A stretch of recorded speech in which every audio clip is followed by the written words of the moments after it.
Minute देखो।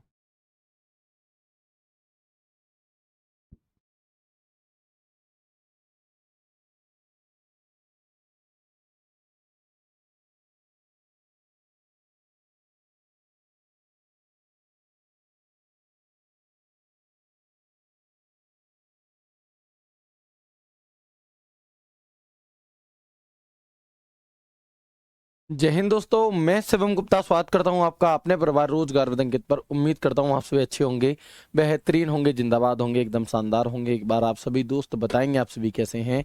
Very very very good morning, Radhe Radhe, जय श्री कृष्णा, जय हिंद, जय माँ सरस्वती। सभी दोस्तों को सभी प्यार साथी क्लासेस जुड़ जाएंगे, बताएंगे आप सभी कैसे हैं और क्या मेरी वॉइस और वीडियो आप सभी तक प्रॉपर तरह से पहुँच पा रही है या नहीं। एक बार सभी साथी कन्फर्म करेंगे, फिर शुरू करते हैं हम अपनी एक शानदार क्लास, एक बेहतरीन टॉपिक जो कि रहने वाला है आपका मेमोरी का पार्ट 3। तो एक बार जल्दी से सभी दोस्त कंफर्म कर देंगे कि क्या मेरी वॉइस और वीडियो आप सभी तक प्रॉपर तरह से पहुंच रही है या नहीं। बिल्कुल, प्रिया जी हैं, नितेश हैं, श्यामू हैं, प्रतीक हैं, गौरव, अरविंद, आदित्य, रवि, पलक, महेश, अंकित, बिल्कुल, अमित, पूर्वी, गुड मॉर्निंग, राधे राधे, जय श्री राम, नेहा, मेनिका, अजय, यश, सौरभ, पवन, मोनू, चंदन, सागर, अशोक, वेरी गुड मॉर्निंग। ठीक है जी, शुरू करते हैं क्लास को। बहुत अच्छे तरह से समझते हुए एक एक चीज को देखेंगे और हम यहाँ से अब आगे बढ़ रहे होंगे। उससे पहले हमें यहाँ पर जानना होगा और समझना होगा कि dream is not that which you see while sleep. सपने वह नहीं होते जो हम सोते वक्त देखते हैं, बल्कि सपने वे होते हैं जो हमें सोने ही ना दें। सोने ही ना दे का अर्थ ये बिल्कुल नहीं होता कि आप सोना छोड़ दो, आप सोना ही बंद कर दो, ये तो पॉसिबल नहीं है। सोना छोड़ देने का मतलब ये होता है कि आपके सामने आपकी पढ़ाई आपके लक्ष्य से ज़्यादा जरूरी और कुछ भी नहीं होना चाहिए। आप होता है ना कि रात में भैया 10 घंटा की नींद ले ली, बाकी बाद दिन में क्या है, रोटी खा ली फिर नींद आ रही है, नाश्ता कर लिया फिर नींद आ रही है, थोड़ी सी रील देख ली फिर नींद आ रही है। वो चीज़ें नहीं होनी चाहिए। अगर 6 घंटे आपने सोने के लिए निकाले हैं तो 6 घंटे निश्चिंत सोइए, कोई समस्या नहीं है। लेकिन उसके बाद फिर 24 घंटे, जो भी 18 घंटे आपके बचे, उसमें नींद का नामो निशान आपका नहीं होना चाहिए। और जो काम जो आपका लक्ष्य है, सिर्फ उसी के लिए आपका पूरा क्या है, ध्यान होना चाहिए। ये मतलब होता है कि सपने वे नहीं होते जो सोते वक्त देखे जाते हैं, सपने वे होते हैं जो हमें नींद ही ना आने दे। ठीक है, तो याद रखेंगे और आगे बढ़ेंगे अपनी क्लास को लेकर के।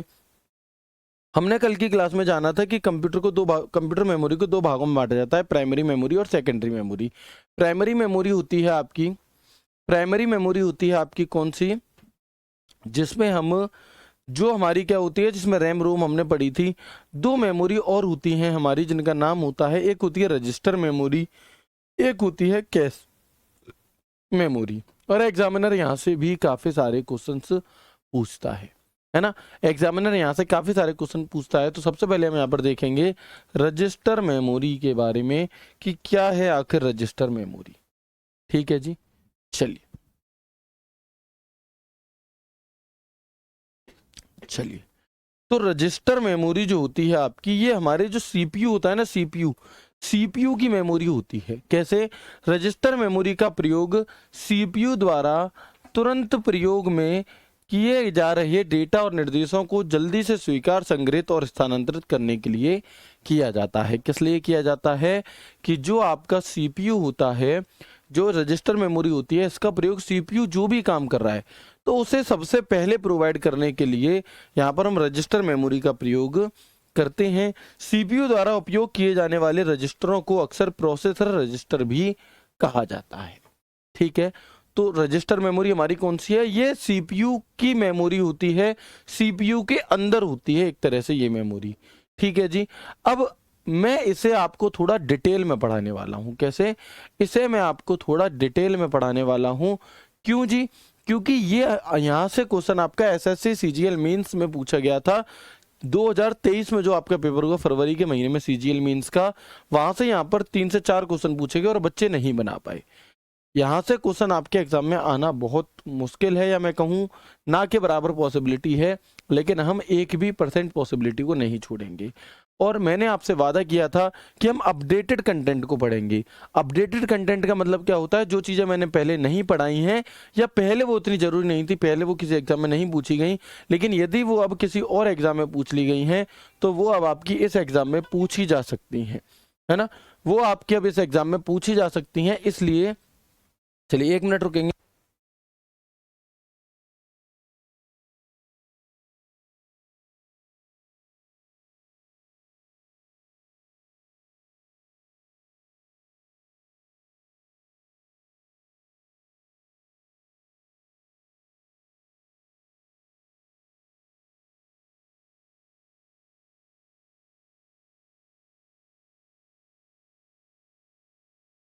चलिए, तो देखिए, अगर किसी और एग्जाम में कोई टॉपिक से क्वेश्चन पूछा जा रहा है तो हम ये पॉसिबिलिटी मानकर चल सकते हैं कि आपका एग्जामिनर जो है वो भी यहाँ से क्वेश्चन पूछ सकता है। इसलिए हम किसी भी चीज़ को नहीं छोड़ेंगे और डीप में ही चीज़ों को पढ़ते हुए चलेंगे। तो कंप्यूटर में 7 प्रकार के रजिस्टर हैं, यानी कि कंप्यूटर निर्देशों को निष्पादित करने के लिए उपलब्ध होते हैं। कितने प्रकार के, तो अगर आपसे पूछे रजिस्टर मेमोरी जो होती है ये कितने प्रकार के रजिस्टर होते हैं इसके अंदर, तो 7 प्रकार के। कितने प्रकार के? 7 प्रकार के। कौन कौन से? एक होता है एक्यूमुलेटर, एक होता है डेटा रजिस्टर, एक होता है MAR यानी कि मेमोरी एड्रेस रजिस्टर, एक होता है MDR यानी कि मेमोरी डेटा रजिस्टर, एक होता है MBR यानी कि मेमोरी बफर रजिस्टर, एक होता है PC यानी कि प्रोग्राम काउंटर, और एक होता है हमारा CIR यानी कि करंट इंस्ट्रक्शन रजिस्टर, या फिर IR यानी कि इंस्ट्रक्शन रजिस्टर। आपसे क्वेश्चन पूछेगा, बताएं दिए गए 4 ऑप्शन में से, बताएं दिए गए 4 ऑप्शन में से कौन सा मेमोरी रजिस्टर का एक पार्ट है या कौन सा मेमोरी रजिस्टर का एक पार्ट नहीं है। ठीक है जी, तो आप कहेंगे भैया ये हैं, इनके अलावा जो भी नाम आएगा वो नहीं होंगे।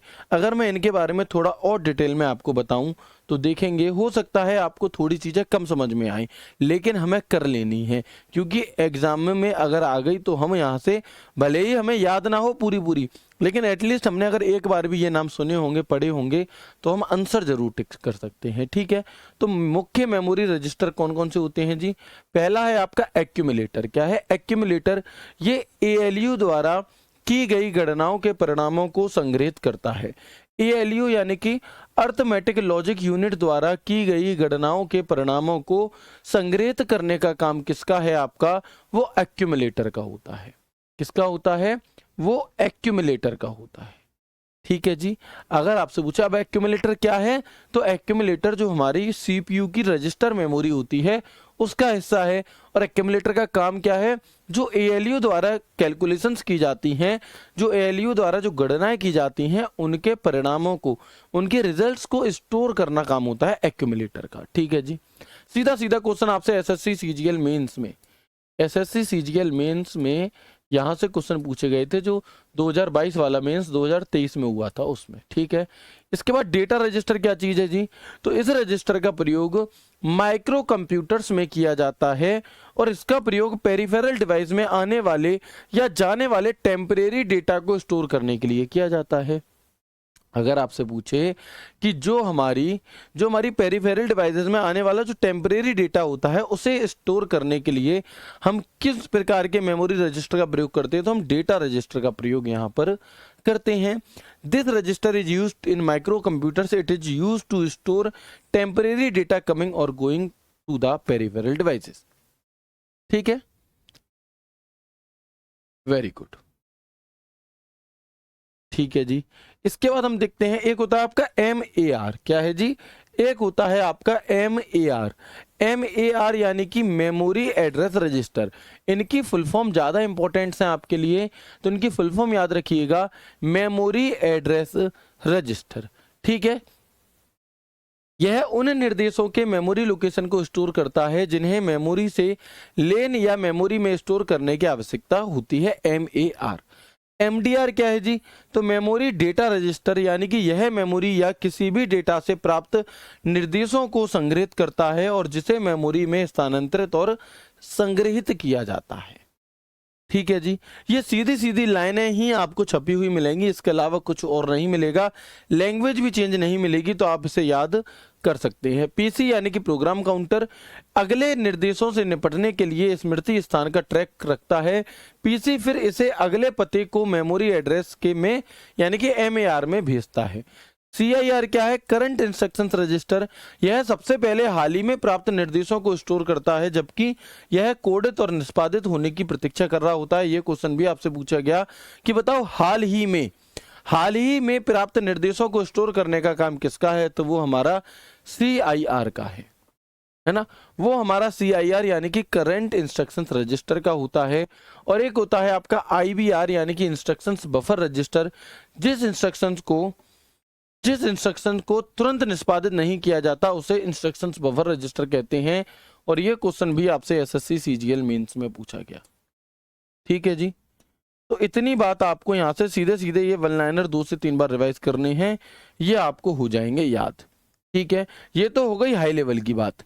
लेकिन आपके लेवल, आपके स्तर की अगर मैं बात करूं कि आपसे कितना और क्या क्वेश्चन पूछा जा सकता है, तो आप देखेंगे कि रजिस्टर्स मेमोरी कंप्यूटर की सबसे छोटी व सबसे तेज मेमोरी होती है। मोस्ट इंपॉर्टेंट बात है ना, जो आपके स्तर की बात है, आपके एग्जाम में जो पूछी जाएगी वो इतनी है कि कंप्यूटर की सबसे तेज और सबसे छोटी मेमोरी कौन सी होती है? तो जो सबसे छोटी मेमोरी होती है वो होती है हमारी रजिस्टर मेमोरी, और जो सबसे तेज मेमोरी होती है वो भी होती है हमारी रजिस्टर मेमोरी। अक्सर हम देखते हैं कि हमारे घर में जैसे मान लो भतीजे भतीजी हैं, ठीक है, 3 बच्चे हैं, उनमें जो सबसे छोटा होगा वो सबसे तेज होगा। ऐसा होता है अक्सर कि घर का जो सबसे छोटा बच्चा होता है वो सबसे तेज होता है। तो आप ऐसे याद कर सकते हैं कि सेम इसी प्रकार से जो हमारी कंप्यूटर की सबसे छोटी मेमोरी है, जिसे हम रजिस्टर मेमोरी कहते हैं, ये कंप्यूटर की सबसे तेज मेमोरी होती है। इतनी सी बात याद रखनी है। ठीक है जी, यह मेमोरी अन्य मेमोरी की तुलना में सबसे कम मात्रा में डेटा को स्टोर करके रखती है। अब क्योंकि सबसे छोटी है तो भैया सबसे कम डेटा बाहर भी तो सबसे कम उठा पाएगी ना। जैसे हमारे घर पर सबसे छोटा बच्चा है कोई, अब वो तेज तो खूब है, लेकिन क्या वो बहुत ज्यादा वजन उठा सकता है? क्या वो बहुत ज्यादा डेटा, बहुत ज्यादा लोड अपने ऊपर ले सकता है? नहीं, वो सबसे कम ही लोड लेगा। तो वही कि रजिस्टर मेमोरी CPU की सबसे छोटी मेमोरी है, ये सबसे तेज होती है, और ये डेटा जो स्टोर करती है वो सबसे कम डेटा स्टोर करती है। ठीक है जी, चलिए, और ये एक अस्थायी मेमोरी है, यानी कि ये एक टेम्परेरी मेमोरी होती है। अब क्योंकि ये टेम्परेरी है तो मैं ये भी कह सकता हूं कि ये एक वॉलेटाइल मेमोरी है, यानी कि वाष्पशील मेमोरी है। क्योंकि वाष्पशील मेमोरी कौन सी होती है? जो टेम्परेरी होती है, आप ऐसे कह सकते हैं। तो ये हमारी यहां तक इतनी बात हो गई किसकी? रजिस्टर मेमोरी की। ठीक है जी, इतनी बात हो गई हमारी रजिस्टर मेमोरी की। जैसे देखो, आपने नाम पढ़ा था, आपने सुना था CPU, है ना, आपने एक शब्द सुना था CPU। तो CPU की फुल फॉर्म क्या होती है आप सभी जानते हैं? Central processing unit. Central processing unit. अब इस CPU को हम कितने भागों में बांटते हैं? तो हम देखेंगे CPU को हमने 3 भागों में बांटा। एक था ALU यानी कि अर्थमेटिक लॉजिक यूनिट, एक था CU यानी कि कंट्रोल यूनिट, और एक था MU यानी कि मेमोरी यूनिट। ठीक है, अब जो मेमोरी यूनिट है इसे भी हम 2 भागों में बांटते हैं, एक कैश मेमोरी और एक रजिस्टर मेमोरी। इन दोनों में जो ज्यादा तेज है वो रजिस्टर मेमोरी है। और अब हम जिसके बारे में पढ़ेंगे वो हम पढ़ेंगे कैश मेमोरी के बारे में। अब हम जिसके बारे में पढ़ेंगे वो हम पढ़ेंगे कैश मेमोरी के बारे में। रजिस्टर मेमोरी के बारे में आपको जो बातें याद रखनी है, जो मैंने इतनी सारी बातें बताई, 6-7 वो बताए, उसे आप याद करो मत करो कोई दिक्कत नहीं है, बस एक एक बार पढ़ जरूर लेना। ठीक है, लेकिन इतना याद रखना कि रजिस्टर मेमोरी CPU की सबसे छोटी मेमोरी होती है, सबसे तेज मेमोरी होती है, और सबसे कम डेटा ये अपने पास स्टोर करके रखती है।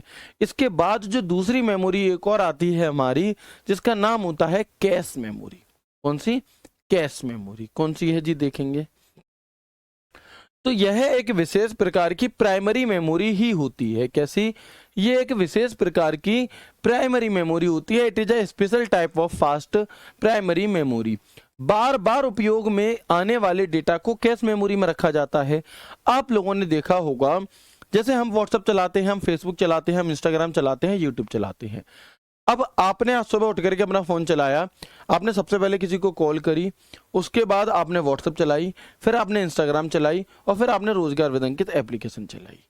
तो आप देखते होंगे कि आपके फ़ोन में, जैसे ये हमारा फ़ोन है मान लो, ठीक है, ये हमारा फ़ोन है, तो जब आप इस पर क्लिक करोगे तो जो एप्लीकेशन आपने इससे पहले चलाई थी वो यहाँ पर हमें शो हो रही होती हैं। और आप जैसे ही यहाँ पे मान लो, ये तो आपने खोल रखा है अभी वर्तमान में यूट्यूब, ये आपने यूट्यूब खोल रखा है, इससे जस्ट पहले आपने व्हाट्सएप चलाई थी, उससे जस्ट पहले आपने RWA का ऐप चलाया था।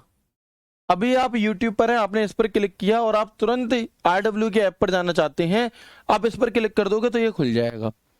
तो जो वर्तमान में आप काम कर रहे हो वो डेटा कहीं ना कहीं यहाँ पर ये स्टोर है। तो ये उस समय किस में स्टोर होता है? कैश मेमोरी में। किस में स्टोर होता है? उस समय ये कैश मेमोरी में स्टोर होता है। कैसे? आप देखेंगे जब हम इस तरह से करते हैं तो इन्हें ऐसे करके क्या है, क्लियर करने का भी ऑप्शन आता है और यहाँ पर लिखा आता है एक शब्द क्लियर ऑल, और जब हम इसे क्लियर ऑल कर देते हैं तो लिखा आ जाता है क्लीन कैश। इसका मतलब जो कैश मेमोरी के अंदर जितना भी डेटा था वो सबका सब क्या है, क्लीन हो चुका है। कितने लोगों ने ये देखा है, कितने लोगों ने ये करा है, बताओ या नहीं? ठीक है, बताएंगे कितने लोगों ने इस प्रकार से चीजें देखी हैं?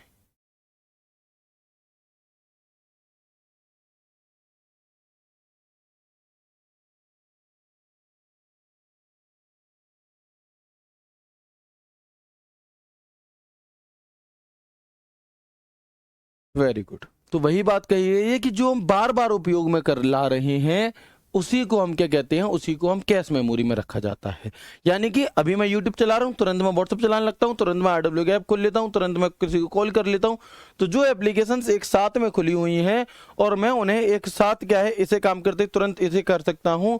तो जो बार बार प्रयोग में लाया जाने वाला डेटा है वो कहाँ पर रहता है आपका? वो हमारा कैश मेमोरी में रहता है। ठीक है जी, वो हमारा कैश मेमोरी में रहता है। ओके, कैश मेमोरी स्थित कहाँ होती है? ये सवाल एग्जामिनर काफी बार पूछता है कि कैश मेमोरी की लोकेशन क्या है, कैश मेमोरी कहाँ पर स्थित होती है ना? तो आप देखेंगे कि जो कैश मेमोरी है वो CPU और रैम के बीच में होती है ना? कि कैश मेमोरी CPU और रैम के मध्य स्थित होती है, या कहा जा सकता है कि कैश मेमोरी CPU और प्राइमरी मेमोरी के बीच स्थित होती है, मध्य स्थित होती है। Cache memory CPU and is located between RAM, CPU and is located between the primary memory। ठीक है, कैश मेमोरी को CPU की मेमोरी भी कहा जाता है, कैश मेमोरी को CPU की मेमोरी भी कहा जाता है। ठीक है जी,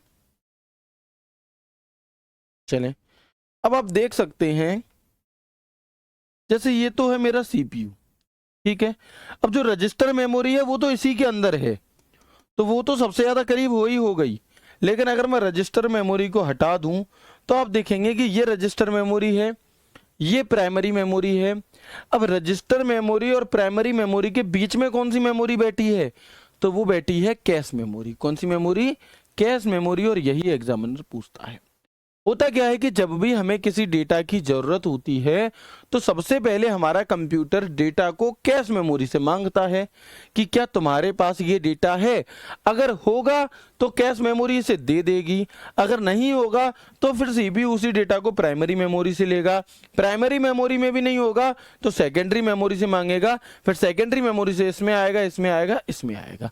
ये पूरी साइकिल होती है आपकी। लेकिन सबसे पहले जब भी CPU को किसी डेटा की आवश्यकता होती है तो वो किससे मांगता है? वो कैश मेमोरी से मांगता है। ओके, चलिए अब देख सकते हैं ये है हमारा CPU, ये है हमारी रैम यानी कि प्राइमरी मेमोरी, और इन दोनों के बीच में कौन सी मेमोरी है? Cache memory. तो यहाँ पर लिखा हुआ है कि when the CPU needs data it look first in cache memory, यानी कि जब भी CPU को किसी भी प्रकार के डेटा की आवश्यकता पड़ेगी तो वो सबसे पहले जो मांगेगा वो देखेगा वो कैश मेमोरी के पास देखेगा। ठीक है, सपोज करो कि आप एक बेड पे बैठे हो, आप एक सोफे पे बैठे हो, आपके बगल में कुर्सी पर आपका भाई बहन कोई बैठा है और दूसरा भाई बहन दूसरे रूम में ऊपर छत पर बैठा है। आपको प्यास लगी तो आप किससे पानी मांगोगे? जो बगल में बैठा है सोफे वाला उससे, या फोन करके वो ऊपर बैठा है उससे? आप कहोगे सर किसी से ही मांग लो, सुनता तो कोई है नहीं, देगा कोई नहीं, लेना खुद ही पड़ेगा। वो अपना अपना व्यवहार है, वो अपनी अपनी गुडविल है। लेकिन नॉर्मल सी बात है, जो पास में बैठा है मुझसे पहले मांगते हैं। यदि वो बहुत बिजी है, वो देने की कंडीशन में नहीं है, उसके पास नहीं है, तब हम किसी और से मांगेंगे। ठीक है, तो उसी प्रकार से आप इसे समझ सकते हैं। ये डायग्राम चलाने का उद्देश्य ही ये है कि आपको चीजें अच्छे से समझ में आ जाए। चलिए, अब कुछ ऐसी बातें जो बहुत साधारण शब्दों में मैं आपको दे दूं और एग्जाम में छपी हुई मिले, कौन सी हैं जी? तो देखेंगे आप, सीपीयू और रैम के मध्य कौन सी मेमोरी स्थित होती है? तो आप कहेंगे सीपीयू और रैम के मध्य कैश मेमोरी स्थित होती है। वन लाइनर है, सीधा सीधा। ठीक है, memory between CPU and RAM कौन सी होगी? तो वो कैश मेमोरी होती है। सीपीयू डायरेक्टली डेटा कहां से लेती है? तो वो कैश से लेती है। कंप्यूटर की सबसे तेज मेमोरी कौन सी होती है? ये एक विवादित क्वेश्चन तो नहीं मैं कहूंगा, लेकिन जिन बच्चों को नहीं पता वो ध्यान देंगे कि देखो, कैश मेमोरी भी तेज है, रजिस्टर मेमोरी भी तेज है। लेकिन यदि आपसे पूछा जाए कि सबसे तेज मेमोरी कौन सी है और ऑप्शन में रजिस्टर मौजूद है, तो रजिस्टर मेमोरी ही होगी। लेकिन अगर रजिस्टर मेमोरी ऑप्शन में मौजूद नहीं है, तो फिर सबसे तेज जो मेमोरी है वो कैश मेमोरी हो जाती है। तो अभी एक भाई कह रहे थे कि सर कैश मेमोरी सबसे तेज बताइए आपने, या कुछ अलग अलग बुक्स में, तो वो तब होगी जब रजिस्टर मेमोरी नहीं होगी। लेकिन यदि रजिस्टर मेमोरी ऑप्शन में है तो वही सबसे तेज मानी जाएगी। तो कंप्यूटर की सबसे तेज मेमोरी जो है वो रजिस्टर स्लैश कैश, यानी कि रजिस्टर भी है कैश भी है, लेकिन जो फर्स्ट प्रायोरिटी है वो रजिस्टर की है। लेकिन अगर ऑप्शन में मौजूद नहीं हुई तब हम कैश मेमोरी के साथ जाएंगे। तो the fastest memory of a computer is register and cash. CPU के सबसे नजदीक मेमोरी कौन सी है? कैश मेमोरी है। ठीक है जी। किसी मेमोरी का सीपीयू तक डेटा उपलब्ध कराने में लगा समय क्या कहलाता है आपका? किसी मेमोरी का सीपीयू को कोई मेमोरी चाहिए, जैसे आपने पानी मांगा तो आपको जो पानी दिया गया वो जो समय लगा उसे एक्सेस टाइम कहा जाता है। बिल्कुल वैसे ही सीपीयू को किसी डेटा की जरूरत थी और उसने मेमोरी से डेटा मांगा। अब मेमोरी ने जो डेटा सीपीयू को देने में जितना समय लगा, उस समय को हम मेमोरी एक्सेस टाइम कहते हैं। क्या कहते हैं? उस समय को हम मेमोरी एक्सेस टाइम कहते हैं। ठीक है जी, चलिए ठीक है। अच्छा, अब अगर मैं बात करूं जैसे मेमोरी की क्षमता की, तो आप देख सकते हो कि जो रजिस्टर मेमोरी है सबसे तेज है, कैश मेमोरी, उसके बाद दूसरे नंबर पे फिर रैम, फिर रोम। इस तरह से ये आपकी इनकी स्पीड होती है। ठीक है जी, वेरी गुड। तो एक बार मुझे कंफर्म करेंगे कि क्या यहां तक की बातें आप सभी को समझ में आई, यस और नो? बताएंगे एक बार, क्या यहां तक की सभी बातें आप सभी को बेहतर तरह से समझ में आई या नहीं है? बिल्कुल हुकुम सिंह भाई, धन्यवाद। ठीक है, चलिए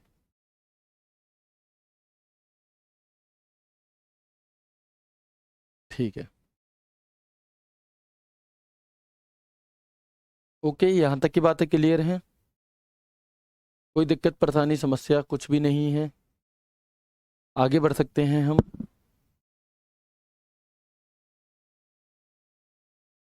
इस एग्जाम में नेगेटिव मार्किंग नहीं है। ठीक है, इसके बारे में ऑप्शन आपका सिलेबस में कुछ भी जानकारी नहीं दी गई है ऑफिशियल नोटिफिकेशन में। बट जो लास्ट बीएसएफ एससीएम का पेपर हुआ था उसमें नेगेटिव मार्किंग नहीं थी, और इस बार भी आपका पेपर बीएसएफ ही कंडक्ट करा रही है, तो हम ये मानकर चल सकते हैं कि इसमें नहीं। ठीक है, चलिए, वेरी गुड। आगे बढ़ेंगे। इसके बाद एक मेमोरी और होती है आपकी, जिसे हम कहते हैं एसपीएम। एसपीएम का अर्थ क्या होगा? एसपीएम का अर्थ होता है स्क्रैच पैड मेमोरी। कौन सी? एसपीएम। यदि आपसे पूछे कि एसपीएम एक कोई मेमोरी का प्रकार होता है क्या, तो जी हाँ, एसपीएम जो है हमारी, ये हमारी एक प्रकार की स्क्रैच पैड मेमोरी होती है। कैसी होती है?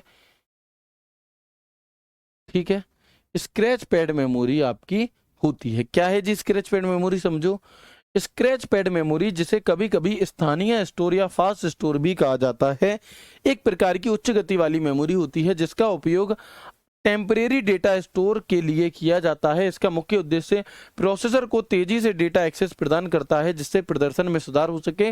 ये मेमोरी कैश मेमोरी से अलग होती है क्योंकि इसका प्रबंधन और उपयोग सीधे प्रोग्रामर या सॉफ्टवेयर द्वारा किया जाता है बजाय हार्डवेयर ऑटोमेटिक रूप से प्रबंधित होने के।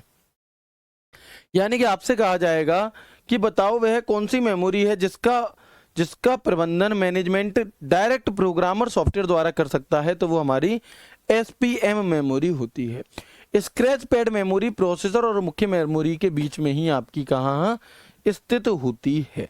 तो ये हमारी बात हो गई किस चीज़ की, ये हमारी बात हो गई स्क्रैच पैड मेमोरी की। ठीक है, ये हमारी बात हो चुकी है किसकी, स्क्रैच पैड मेमोरी। बस इतना ही आपको समझना है। अब अगर मैं मेमोरी की स्पीड की बात करता हूं कि सबसे तेज कौन सी है, उससे के बाद उसके बाद तो आप देखेंगे यहाँ पर कि देखो सबसे तेज और सबसे ऊपर कौन सी है, रजिस्टर, ये सबसे तेज है। रजिस्टर के बाद कैश मेमोरी, कैश के बाद मेन मेमोरी जो होती हैं वो तेज होती हैं, रैम रोम, फिर मैग्नेटिक डिस्क, फिर ऑप्टिकल डिस्क और फिर मैग्नेटिक टेप तेज होती हैं। लेकिन इनमें जो सबसे तेज है वो रजिस्टर है। अगर रजिस्टर ऑप्शन में नहीं मिला तो क्या होगा, तो कैश मेमोरी होगा। तो इसमें कभी भी कंफ्यूज नहीं होना है। ये ठीक उसी प्रकार से है। मैं आपसे कहूं बताओ दिए गए ऑप्शन में से सबसे बड़ी संख्या कौन सी है। मैं आपसे कहूं दिए गए ऑप्शन में से सबसे बड़ी संख्या कौन सी है, तो आप क्या कहेंगे, आप कहेंगे सर ये है बड़ी। लेकिन अगर मैं अब यही बात आपसे कह दूं कि बताओ दिए गए ऑप्शन में से सबसे बड़ी संख्या कौन सी है, अब आपका आंसर क्या होगा, अब आपका आंसर होगा ये है। तो कई बार सवाल हमारा डिपेंड करता है किस पर, कई बार सवाल हमारा डिपेंड करता है ऑप्शन पर, आंसर उसका क्या होगा। ठीक है, बिल्कुल उसी प्रकार से। ठीक है जी, यस और नो। ओके, आगे बढ़ते हैं। और ये हमारा यहाँ पर पूरा हो जाता है, यहाँ पर हमारा पूरा हो जाता है प्राइमरी मेमोरी वाला जो पार्ट था वो, है ना, प्राइमरी मेमोरी वाला जो पार्ट था वो। सर अगर 4 ऑप्शन दिए हुए हैं उसमें से कोई भी एक ऑप्शन दिया है और 3 ऑप्शन जिसमें रजिस्टर मेमोरी का है कोई जिक्र नहीं है, मतलब ऐसा कुछ भी नहीं होगा। हम अपने हिसाब से कुछ भी नहीं सोच सकते कि अगर ऐसा हो जाता तो कैसा हो जाता, ऐसा नहीं होता। एग्जामिनर हमसे बहुत ज़्यादा दिमाग लेकर बैठता है और वो बिल्कुल भी नहीं चाहता कि किसी भी प्रकार का कोई विवाद बच्चों के लिए उत्पन्न हो, बच्चों के लिए समस्या हो। तो ऑप्शन आपको सही ही मिलते हैं। ठीक है, बिल्कुल। अब हम आगे बढ़ते हैं। जो हमारा प्राइमरी मेमोरी वाला पार्ट था वो हो चुका है कंप्लीट, और अब हम आ जाते हैं अपनी सेकेंडरी मेमोरी की तरफ। सेकेंडरी मेमोरी को हम क्या कहते हैं जी, तो समझेंगे यहाँ पर कि यह एक प्रकार की नॉन वॉलेटाइल मेमोरी होती है। जितनी भी उदाहरण है सेकेंडरी मेमोरी के, जितने भी उदाहरण हैं सेकेंडरी मेमोरी के, वे सभी के सभी हमारे कैसे होते हैं, नॉन वॉलेटाइल होते हैं, यानी कि परमानेंट मेमोरी होती है। वो मेमोरी लाइट के जाने पर डेटा खोती नहीं है, सहायक मेमोरी होती है। क्योंकि जितनी भी सेकेंडरी मेमोरी है इन्हें हम नॉन वॉलेटाइल यानी कि गैर वाष्पशील मेमोरी, सहायक मेमोरी यानी कि ऑक्सिलरी मेमोरी और एक्सटर्नल मेमोरी कहते हैं। कौन सी, एक्सटर्नल मेमोरी कहते हैं। यह कंप्यूटर प्रोसेसर से सीधे एक्सेस नहीं करती, यानी कि ये कंप्यूटर के सीपीयू से डायरेक्ट नहीं करती, और इनका प्रयोग बैकअप मेमोरी के रूप में किया जाता है। इनका जो प्रयोग है वो बैकअप के रूप में किया जाता है ना। जैसे आप लोगों ने देखा होगा कि मेरे पास मेरे फोन में कुछ फोटोज हैं, मैं चाहता हूं ये फोटो इंपॉर्टेंट है, ये डिलीट अगर हो गए तो मुझे मिलेंगे कहां से, तो मैं इसे किसी और में भी रख सकूं। तो बैकअप के तौर पर हम इसका प्रयोग करते हैं। ठीक है, वेरी गुड। देखो जो दोस्त ये कह रहे हैं कि सर इतना ही रहने दीजिए, इसके आगे मत पढ़ाइए, तो भैया आपके फ़ोन में एक बटन होता है पावर का बटन, देखो यहाँ पे है ना, इस बटन को ऐसे करके दबा दो, क्लास यहीं की यहीं बंद हो जाएगी। फिर थोड़ी देर बाद जब भी आपका मन करे तब देख लेना। आप अपने मन के अकॉर्डिंग लाखों बच्चों को क्यों चलाना चाहते हो, वो तो संभव ही नहीं है। आप अगर थक गए हो, नहीं बात समझ में आ रही, कोई बात नहीं, बाद में देख लीजिएगा। ठीक है, चलो। अब मैंने बताया द्वितीयक मेमोरी को हम एक्सटर्नल मेमोरी यानी कि बाहरी मेमोरी भी कह रहे हैं।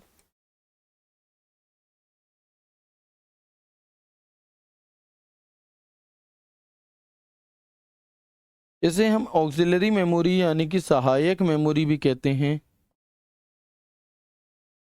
और इसे हम वॉलेटाइल मेमोरी यानी कि जितनी भी हैं ये सभी के सभी गैर वाष्पशील हैं।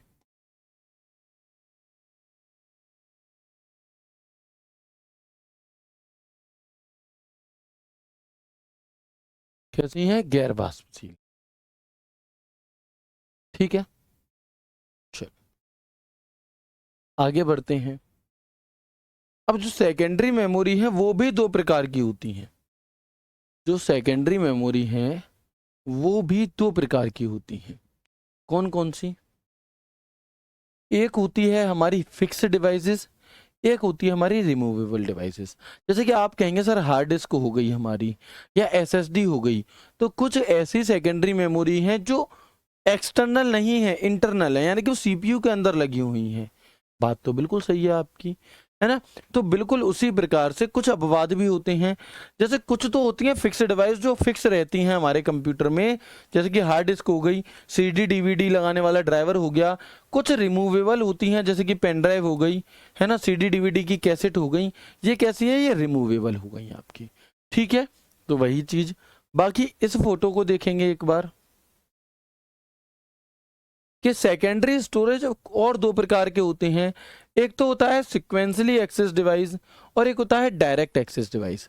सिक्वेंसली एक्सेस डिवाइस का मतलब क्या है कि वो किसी चीज को क्रम दर क्रम ही क्या है एक्सेस करेगा। मान लो आपके फोन में 10 गाने हैं, मैं पहले गाने पर हूं, मैं चाहता हूं कि 8वां गाना बज जाए। तो अगर सिक्वेंसली एक्सेस मेमोरी होगी तो 1 2 3 4 5 6 7 8 ऐसे बजाएगा, नेक्स्ट करना पड़ेगा बार बार। लेकिन यदि डायरेक्ट एक्सेस मेमोरी होगी तो आप 1 से डायरेक्ट 8 नंबर दबा दो, 8वां गाना बज जाएगा, तो ये डायरेक्ट एक्सेस हो गया। तो सेकेंडरी मेमोरी दो प्रकार की होती है, सिक्वेंसली एक्सेस और डायरेक्ट एक्सेस। अब जो सिक्वेंसली एक्सेस है इसका एक ही उदाहरण है मैग्नेटिक टेप। जो पुराने समय में एक कैसेट आती थी, मैं आपको दिखाऊंगा, अभी डैग में लगती थी, उसमें से ऐसी लंबी सी रील निकलती चली जाती थी, वो हमारी मैग्नेटिक टेप हम उसे कहते हैं। और मैग्नेटिक टेप एक प्रकार की सिक्वेंसली एक्सेस डिवाइस का उदाहरण थी। किसका उदाहरण थी? सिक्वेंसली एक्सेस डिवाइस का उदाहरण ये हुआ करती थी। अब हम देखेंगे कि डायरेक्ट एक्सेस डिवाइस को हम कितने भागों में बांटते हैं। तो जो डायरेक्ट एक्सेस डिवाइस है हमारी, जो डायरेक्ट एक्सेस डिवाइस है उसे हम 3 भागों में बांटते हैं। एक मैग्नेटिक डिस्क, एक ऑप्टिकल डिस्क और एक होती है हमारी मेमोरी स्टोरेज डिवाइसेस। एक होती है हमारी मेमोरी स्टोरेज डिवाइसेस। ठीक है, जो मैग्नेटिक डिस्क है इसे हम 2 भागों में बांटते हैं, floppy disk, hard disk. Hard disk भी आपकी फिर कुछ और तरीके की होती हैं, जिप डिस्क, डिस्क पैक और विंचेस्टर डिस्क। ऑप्टिकल डिस्क के अंदर जितनी भी कैसेटें होंगी, सीडी हो गई, डीवीडी हो गई, ब्लू रे डिस्क हो गई, जितनी भी कैसेटें गोल, वो सभी की सभी ऑप्टिकल डिस्क का उदाहरण हैं। और flash memory, memory card, pen drive, ये हमारी किसकी? ये मेमोरी स्टोरेज डिवाइसेस का उदाहरण होती। ठीक है, तो ये हमने यहाँ पर पूरे चार्ट को बहुत अच्छी तरह से समझ लिया। क्या क्या समझा जी? तो देखेंगे सेकेंडरी स्टोरेज डिवाइस दो प्रकार के, एक सिक्वेंसली एक्सेस डिवाइस, एक डायरेक्ट। सिक्वेंसली एक्सेस डिवाइस यानी कि मैग्नेटिक टेप, जो मैंने रील वाली बात बताई, और डायरेक्ट एक्सेस डिवाइस यानी कि magnetic disk, optical disk, memory storage device. हो सकता है, पूरी संभावना है क्वेश्चन इसी बेस से बन जाए। बताओ डीवीडी किस प्रकार की मेमोरी का उदाहरण है ना? तो आप कहेंगे मैग्नेटिक डिस्क, ऑप्टिकल डिस्क या मेमोरी स्टोरेज डिस्क या सीक्वेंस एक्सेस डिवाइस। तो आप कहेंगे कि ये भैया हमारा ऑप्टिकल डिस्क का उदाहरण है। जितनी भी सीडी डीवीडी कैसेट होंगी वो किसका उदाहरण होंगी? वो आपके ऑप्टिकल डिस्क का उदाहरण होंगी। ठीक है, तो एक बार कंफर्म करेंगे मुझे कि क्या यहां तक की बातें आप सभी को क्लियर हुई? बताइएगा, एक बार कंफर्म करेंगे कि क्या यहां तक की बातें आप सभी को क्लियर हुई या नहीं हुई?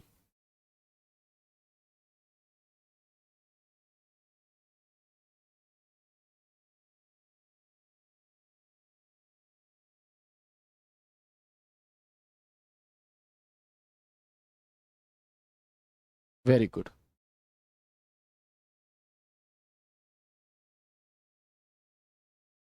यहाँ तक की सभी चीजें क्लियर हैं? यदि हैं तो एक बार यस करके मुझे बता दीजिए। अगर यहाँ तक की सभी बातें क्लियर हैं तो एक बार यस करके बता दीजिए।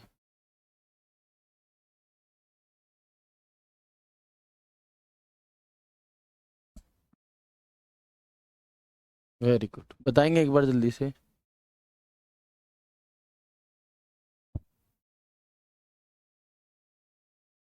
ओके,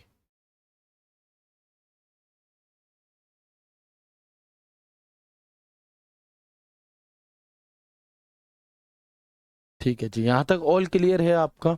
ये टॉपिक आपका लगभग लगभग समाप्त है। अगर मैं आज के ही दिन ख़त्म करूँगा ऐसे, तो फिर बहुत ज़्यादा ओवर हो जाएगा, शायद आपको समझने में समस्या होने लगे। इसलिए हम आज की क्लास को यहीं तक रखते हैं।